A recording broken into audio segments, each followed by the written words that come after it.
I haven't done this in so long. Coming at you live from quarantine day number 10? I don't know. Honestly, days are blurring together at this point. My cabin fever is at an all-time high. But I decided to make this video, one, because I haven't posted a video in almost a year. I am so sorry to those of my subscribers who were with me since Japan. Once I finished my year studying abroad and went back to America, I got really busy with university, and then obviously COVID happened, so motivation was at an all-time low. There was literally nothing to film, but now I have moved to Korea. So I knew I wanted to move to Korea for at least 2 or 3 years now. I always wanted to become an English teacher, and after having lived in Japan and also been to Korea and compared the two, I found that Korea was a much better suit for me. So here I am. I moved here, let's see, I left September 11th from America, arrived the 12th in Korea. It is now September 22nd. I will be released from quarantine, I believe the midnight of the 26th, and then 27th I have the day to myself, and then 28th I begin training for my new job and also running the errands that I'm going to need to do as someone who's just moved to Korea, such as getting a bank account, an ARC card, the medical checkup, all that fun stuff. But before I begin all that and start sharing new vlogs with you, I decided to make this video for those of you who, one, are moving to Korea soon and want to know about what the quarantine process is like, or two, just kind of curious, interested whether or not you're moving. I know for me, before I came, I watched a lot of other YouTubers' videos about quarantine because I'm very anxious and I wanted to know as much as possible so I could plan in advance and prepare myself. But I found a lot of the information was filmed probably several months ago, and a lot of that has changed or altered slightly since then, so I wanted to give you guys some content that was relevant as of September. So first thing to know is kind of the airport procedures. So when I got to the airport in America, before you get on the international flight, they're just gonna take your temperature. It's one of those temperature guns that they shoot from afar, and then you have to fill out another quarantine agreement form and also just some information about what flight you're on, what seat you're on. I'm sure it's just in case of if anyone is tested positive for COVID, they can go back and see maybe who was contaminated on the plane as well. Because I had the visa, I already filled out that paperwork, but they still wanted me to do it again, so don't worry about it, just fill it out. Bring a pen with you to the airport. They don't want to give those out because they don't want people touching that and possibly spreading germs. I luckily had my own, but I know the people who were doing the temperature check after me, they had a hard time finding them a pen. So bring a pen with you to the airport. Both my flights, I had two. One was just a quick layover, and then before the long flight to Korea, they were completely empty, at least my row was. So that was very nice, especially for the long 13-hour flight. I was able to lay down and get some sleep. Normally I never sleep on planes, but this time I could. They are still giving out food on the airplanes, the meals, the whatever they call it, the dinner, the light snack, and the breakfast.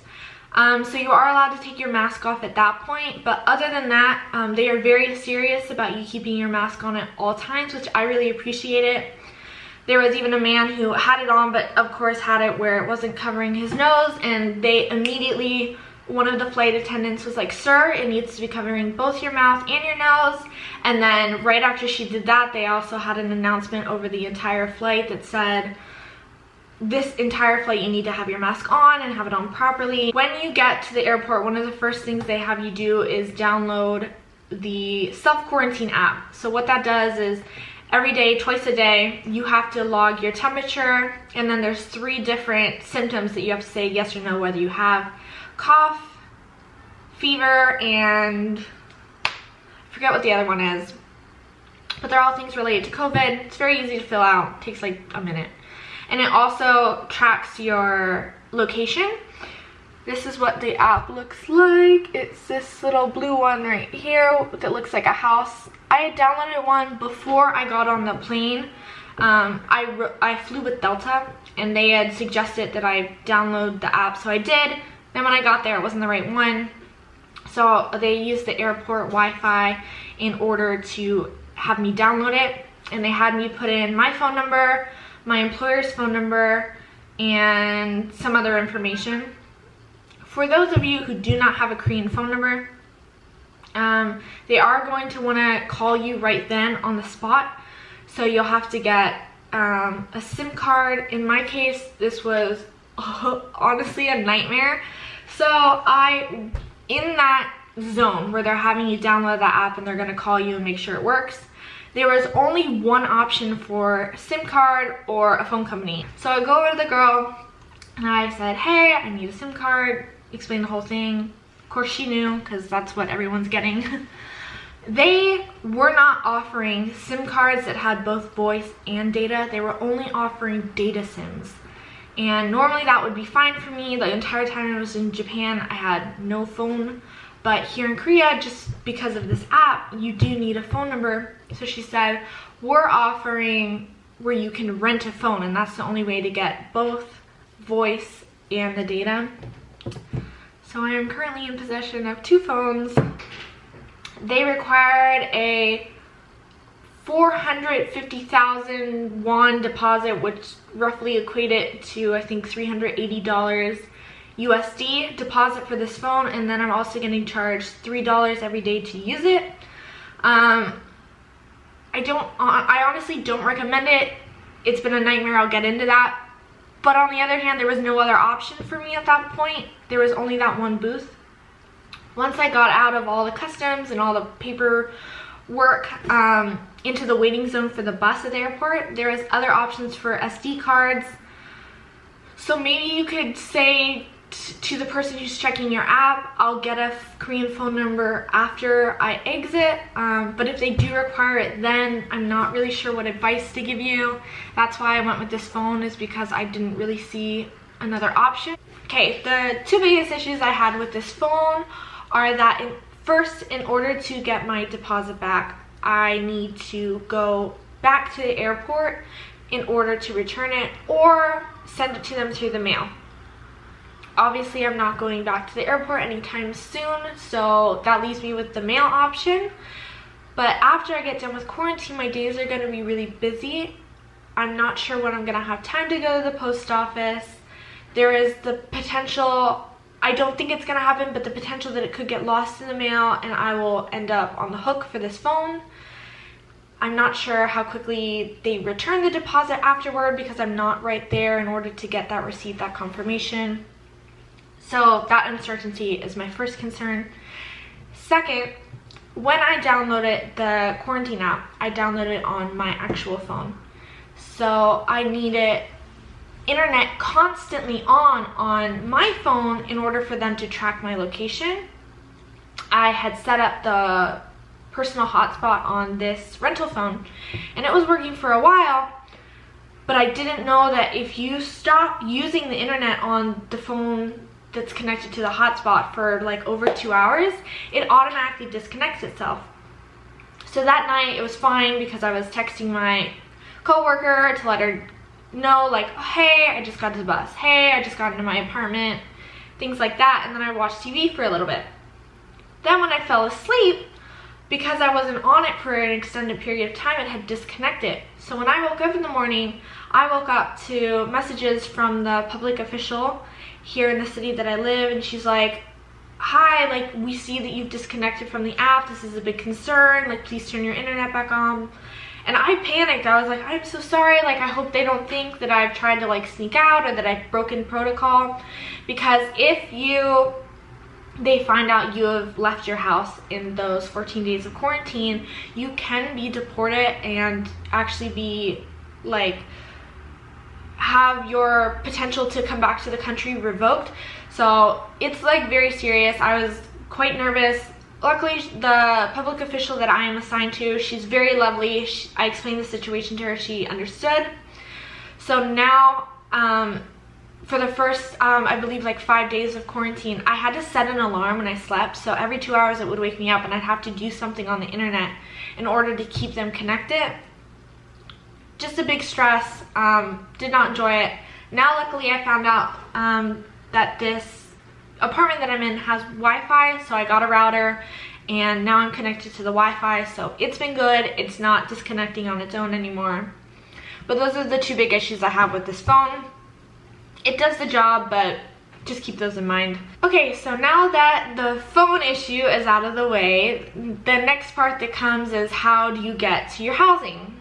So for those of you who are short-term visa holders, you have to go to the government facilities for the 2 weeks of quarantine. They give you food, provide you the housing. I believe it costs about $1,400 USD. I'm not fully aware though, because that is not the path I obviously took. Because I am a long-term visa holder, I'll be here for a year, I had the option to self-quarantine. So that's what I'm currently doing. I am living in the apartment that I will be living in permanently that the school provided for me. So once I got out of customs, they asked me what city I'm in, and based on your province, so Seoul, Gyeonggi-do, which is where I live, and all the other provinces, they put you in different like waiting areas and you wait for your specific bus. During that time, you are allowed to walk around a little bit in that room. So there's like a convenience store, a money exchange, more SD cards like I talked about. You do need to check with the people who are kind of watching you and just let them know where you're going so that you don't wander off. But you are allowed to kind of move around a bit. Then they bring you downstairs to where you can purchase your bus ticket. And the buses only run every 4 hours. So the bus that went to the city that I live in came at 4:15. I landed at 4:30, so I missed that one. So the next bus came at 8:30, so I had to wait there for several hours. The men though, luckily they like knew I was gonna be there for a long time, so they made sure not to let me like forget and accidentally miss the bus. When my time came up, they said, everyone who is here for 8:30, please go outside now, the buses are arriving. Several buses came up at once, which was a little confusing. There was me and one other girl who, like, our bus seemingly didn't come at the right time and we were worried that we had somehow missed it, but it was just like 2 or 3 minutes late, and then I got on my right bus. I was the only person there. They took all my bags, they put them under the bus, and then I got on and sat down. There will be like a sheet in front of you, and it breaks it down. So if that whole bus is for the province, that sheet will have all the different cities listed. And so you're supposed to take off the sticker that they give you at the airport and put it on the sheet for what city that you're getting off in, just so they can keep track. And also it says to call the public official in charge to let them know you're arriving. My school already did that for me and got me a taxi from the bus stop to my house. So that was all taken care of for me. But for those of you who maybe aren't here with the school or don't have someone who can do that for you, it's pretty easy. The phone number's right there. You just call them, let them know. But so for every bus, there's one stop. You get off and then you have to get a private taxi to take you to your specific apartment. So he drove me there. It took me about 15 minutes. I got out, I got up to the apartment, and then just unpacked and went to bed for the night.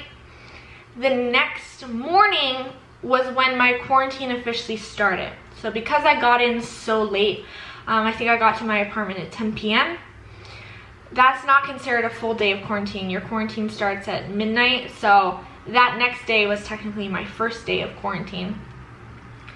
That morning was a Sunday, and so because it was a Sunday, they didn't have the taxis to bring me to my COVID testing. So the public official, 2 of them picked me up in an ambulance, and they drove me about maybe half an hour away to the health center, and I had a quick COVID test. It took all of 5 minutes. I got out of the car. They asked me what my name was. I was the only person there. I walked over. There was a woman behind a glass, and she stuck just her gloved hands out, and she swabbed the inside of my mouth and then did one of the nose tests. For those of you who are concerned, have never had it done before, if you're worried about if it's painful, honestly, it wasn't painful at all. I watched a video before I came, and one girl had compared it to like sucking up like chlorinated pool water, and that to me was exactly what it felt like. So it was just like uncomfortable. I would say the worst bit of it was that after I was done, my nose was quite runny. I had to sneeze a couple times, and then there was like a slight like a throb behind my eye on the side that it was done on, but it really wasn't that bad. Like, don't stress yourself out. Then they gave me a big bag of stuff, so let me go show you what they gave me. I got a cute little plant, some disinfectant spray, hand sanitizer, a bunch of masks, and lots of paperwork. It was Suicide Awareness Month, so they gave me a lot of paperwork on that, some like stickers I could put on my mask to show support, and then also just paperwork explaining the details of my quarantine, a copy of what I had signed promising to stay indoors. But that was it. That's all they give you. Oh, and a thermometer.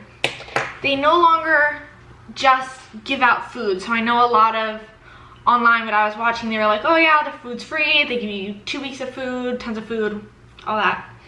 They don't do that anymore. They kind of do, but again, I'll get into that in a second. So that was where like the biggest issue of my quarantine came in.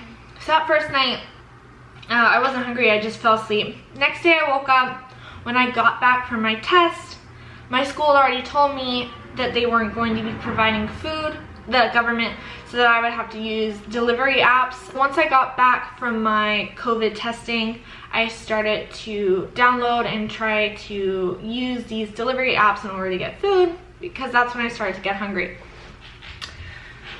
This is where another issue with that lovely rental phone comes in. So one of the apps I'd gone through, I picked out my food, went to go make the payment, and then it said you need to register your phone.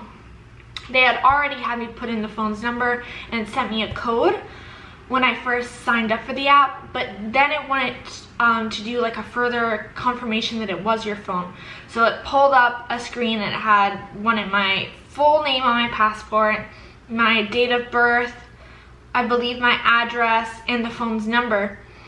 And it kept saying there was an issue, so I contacted the customer support for the phone, and they said because it's a rental phone, it's not linked to my name, it's still linked to the company's name. So I would be unable to use any apps that require that kind of phone confirmation because it is still considered the company's phone.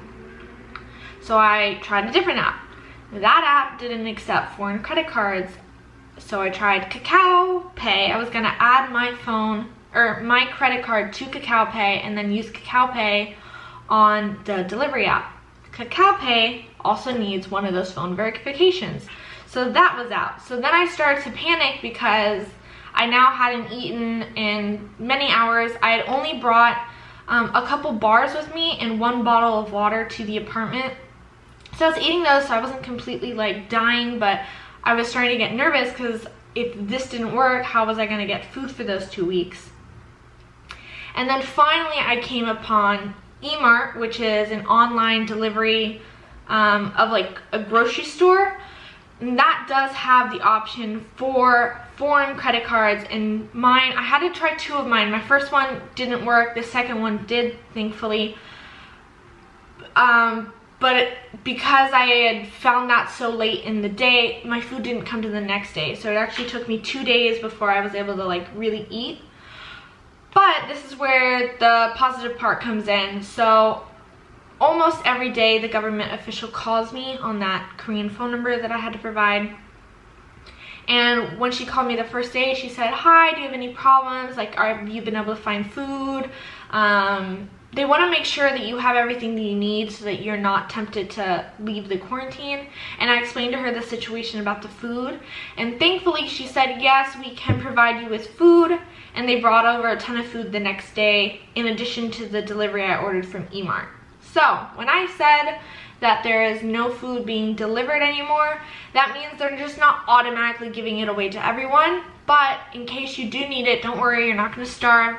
They are still giving out food if you need it. So let me show you what they give me. I have eaten most of it now because it is day 10 or whatever I said. So I got 2 packets of jjajangmyeon and 1 packet of curry. I got 20 of these microwavable rices, a big pack of like the dried seaweed snacks, some tuna, a big bottle of water, 2 different types of ramen. I got Shin and don't know. Oh my goodness. Lots of ramen.